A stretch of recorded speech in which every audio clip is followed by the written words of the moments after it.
They told me for years there was no money in podcasting. Well, they were all wrong. So run me through midnight showing. You know, the whole. Do your plugs essentially. All right, so I'll give the full story, right? So let's travel back in time before any COVID stuff. Actually, literally a month before COVID, I was still living around Hofstra, the place where we went to college, and you and Nash were living in Hoboken. Yeah.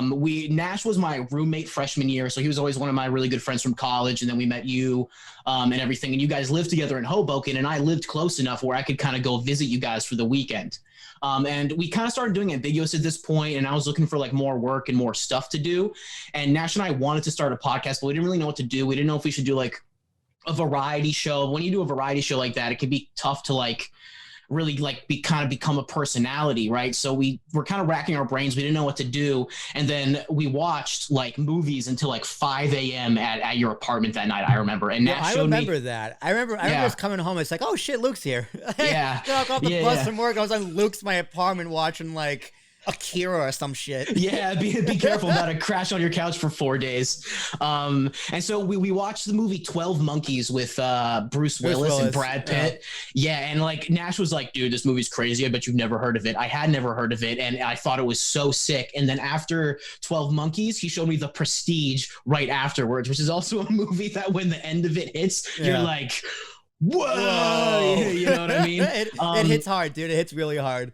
Yeah, and so Nash and I, being roommates, we kind of got like similar brains in a way. We have like similar senses of humor. We kind of approach situations the same way, and we'd always talked about movies and television and stuff. It was always really easy for us. So we watched these two movies. We had like an hour conversation just about it, and we were like, dude, that could be the podcast. So because I'd never seen 12 Monkeys or The Prestige before, we kind of went with the idea that we would be looking for kind of like hidden gems that we thought kids of our generation like didn't see, you know, because I kind of feel like when you're growing up, like the movies that like your older siblings like or your parents really like are the ones that you're kind of like, oh, this is what media is. But then there's a whole other world out there of other people's favorite movies and stuff. Yeah. And throughout the podcast, we found a bunch of movies that I loved that I'd never seen before. Like I'd never seen Contact with Matthew McConaughey, Event Horizon, this like crazy movie. So we kind of just started doing it. We got the ball rolling. We were doing YouTube videos and audio podcasts and everything. But we got like around episode 60 and we kind of really lost our fire with what we were doing. And I think it was because we were looking for hidden gems.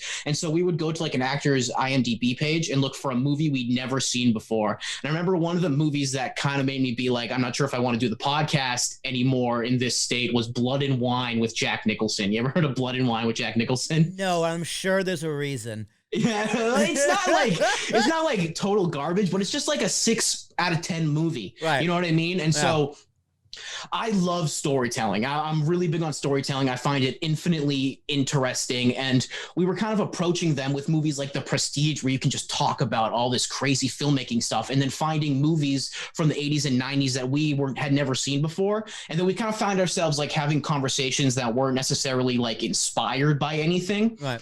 And kind of the idea of movies is that it's going to inspire you. And with doing the YouTube videos, Nash doesn't really edit too much. And I went to school for like editing. Nash doesn't edit for shit.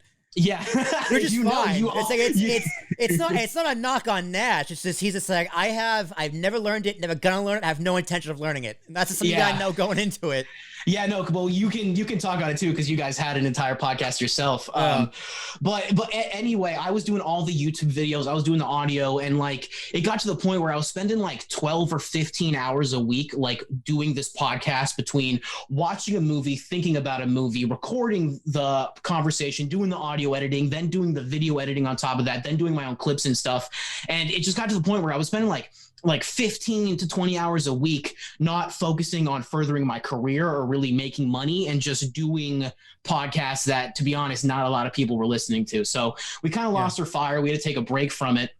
And then I watched this movie with Robert Pattinson like two or 3 months ago called Good Time. Have you ever seen Good Time? I thought you were going to say The Lighthouse. I was about to get really excited, but no, I'll have to add Good Time to my list because Lighthouse, dude, I know you guys did a midnight showing on Lighthouse. Yeah. Oh my God. That fucking movie, I was just like, oh, this is Robert Pattinson. Like when I say he was cast as Batman, I was like, no. This is going to be great because this guy can act. He can act his ass off. He's really good. But tell me about this movie. So this movie, Good Time, it's directed by the Safdie brothers. They did Uncut Gems. I don't know if you heard that movie, Uncut Gems. I have to watch it, so I don't get the reference, but I know the movie. It's like a joke thing going on right now. But Yeah, dude, it's it stars Kevin Garnett. Yeah.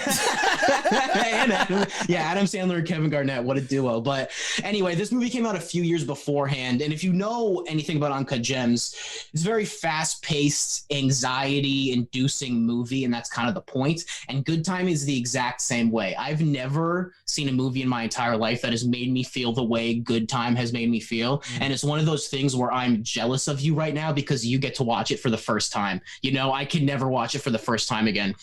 And No, go ahead, finish. Oh no, I was gonna say, I've never seen a movie like that before. And when it ends, it just leaves you with this like hole, and you just like can't stop thinking about it. And I texted Nash right away. I was like, dude, you got to see this movie. And it was one of those things where I was like, he's never gonna watch this movie. And I was like, you know what the best way to make him watch this movie is? Dude, maybe we should start the podcast again. Oh, great. That's awesome.